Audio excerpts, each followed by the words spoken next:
പ്രണയമാ നിന്നെയും കാത്തു ഞാൻ നിൽക്കവേ. എത്രയോ ജന്മമായി നിന്നെ ഞാൻ തേടുന്നു.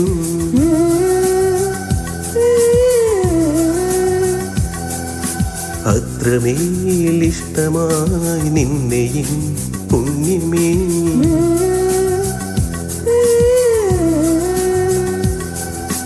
ദൂരതീരങ്ങളും മുഖതാരങ്ങളും സാക്ഷികൾ.